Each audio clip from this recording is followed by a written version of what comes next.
Do you ever wonder sometimes why everything annoys you? Or even the things that do annoy you, why is that possible? Like, is it them? Is it you? Is it it? It really annoys me when people lie to me. When they say they're gonna do something and they don't even do it. When people are hypocrites, when they talk behind my back, when they gossip.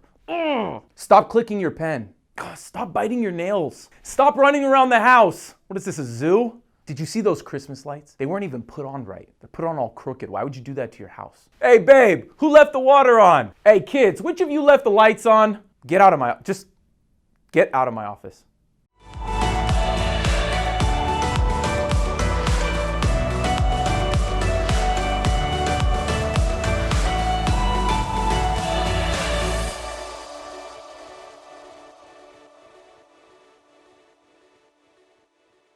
Hello leaders, my name is Jason Graziani. Welcome to our channel, Leader for Life. Today we're going to be talking about one of my favorite subjects, what annoys me and annoy me no more. And I want to talk to you guys today a little bit about taking an inventory of what annoys you and then actually processing it out so that maybe some of these things can no longer annoy you, or maybe you could be more of an effective leader, manager, coach, or business owner in whatever it is that you currently do. I'd like to start with 3 steps here today. Step number 1, let's take an inventory and do an exercise together. Write down the 3 things that annoy you the most. Yep, you could do it about people that you work with, you could do it about your spouse, you could do it about family, or maybe it's just things that you see in the world, but keep it to actions and behavior that are done more to you or around you. So let's take an inventory. Take a moment to do that. Question number 1 is this: what annoys you, behaviors and actions? You should have 3 points, 1, 2, 3. Question number 2, what do you do when it happens? Now this is key. If you're anything like myself over the last several years, I've done all of this wrong. I've chosen to fight when I didn't need to fight. I've chosen to avoid and ignore people or things or situations when I probably should have handled it. I've chosen to be passive aggressive. I've chosen not to say anything thinking that I was going to help the situation, but I ended up having a lot of resentment for somebody else and they had a lot of resentment for me. All of these didn't work. So for your 3, I want you to write down on your piece of paper, what do you currently do when those 3 things happen? Question number 3. What have you done to fix it in the past? Specifically, have you done anything? Have you had a sit-down conversation? Or are you more like what I just described for myself? These are still areas that are plaguing your business or plaguing your organization, or you just have to deal with it. It's very frustrating. And so what I want to do is walk you through some of the steps that you can take in these areas that are causing annoyance in your life. First, do you know why it annoys you? And I'm going to bring up 3 P's. The first is principle, the second is preference, and the third is petty. Principle would be areas of your life where they're deal breakers. Like, I don't like when people lie, cheat, steal, do the wrong things to me. Like, it breaks your 10 commandments. It breaks your moral code. There are areas of annoying factors where you're not going to put up with it and you're probably not going to maintain the relationship with that person if they do it to you. That's one category of areas that annoy us. That's principles. Now let's look at preference. Preference is just, hey, I like when you put the toothpaste cap back on. I like when you turn the lights off when you walk out of the room. I like when you smell fresh and you have nice cologne on or something like that. Those are all preference items, meaning some of it's on you and some of it might be on the other person that you're dealing with. And then finally is petty. Petty is where you know deep down it's all you. This is your problem. Like for me, it's when people are clicking pens. That just drives me crazy sometimes. I know there's nothing wrong with people clicking pens, but I know that I'm annoyed by it, so I have to take an inventory of that area. And I'm sharing some personal items about myself that I'm not very proud of, but we all have something. And the key is that you know, is this a principle that's annoying me? Is this a preference that's annoying me? Or is just this a petty factor that's annoying me currently? Second, do those around you know this, all right? Or do you hide it from them? What do I mean by that?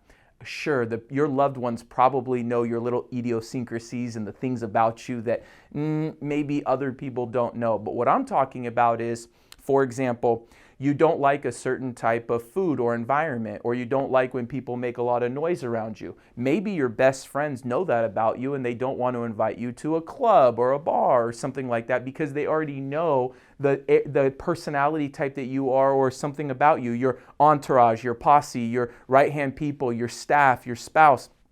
Do they know this about you? Have you sat down and had this conversation? Number 3, how much is you and how much is them? This is where you have to be brutally honest. I don't believe in saying something like, you always make me feel, every time you do this, it makes me. No. We have to first take control of our own feelings and our own emotions. Oftentimes, people's behavior does change the way we feel. We are human. However, we have to take responsibility and we have to take ownership of our own feelings.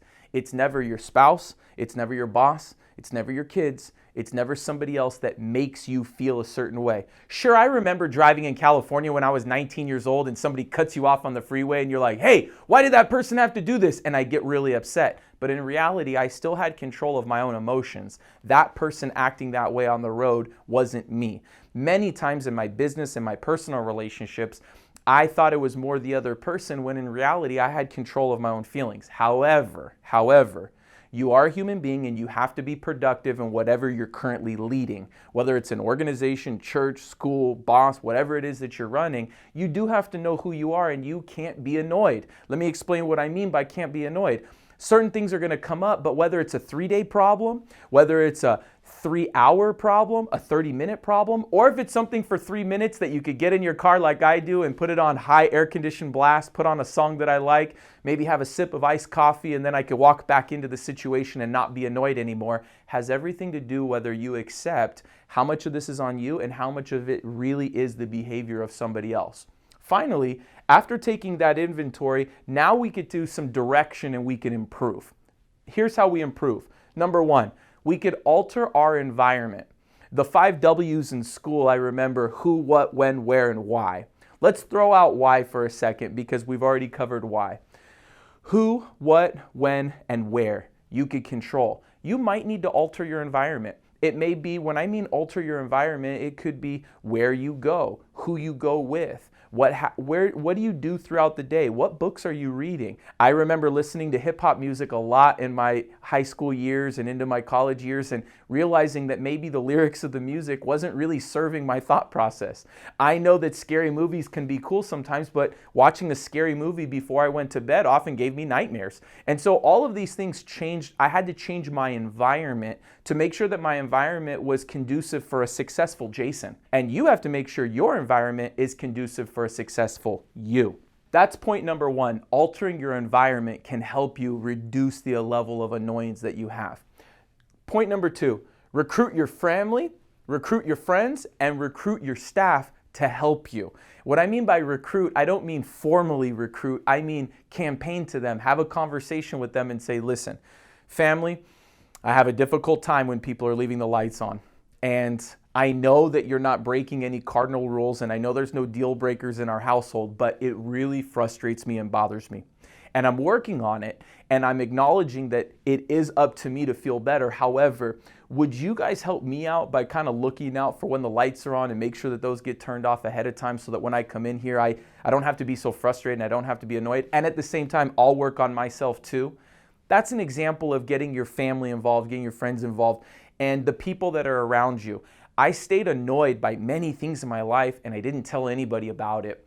And I thought that I was just being annoying to them by bringing it up. And maybe I am, but guess what? I'm more annoying to them if I don't bring it up and I stayed bitter and resentful and frustrated all the time. That's not going to be good for anybody. So you owe it to those around you, especially if you're a leader for life, to make sure that you are your best you. And sometimes you just have to communicate your human qualities to them in order to get it done.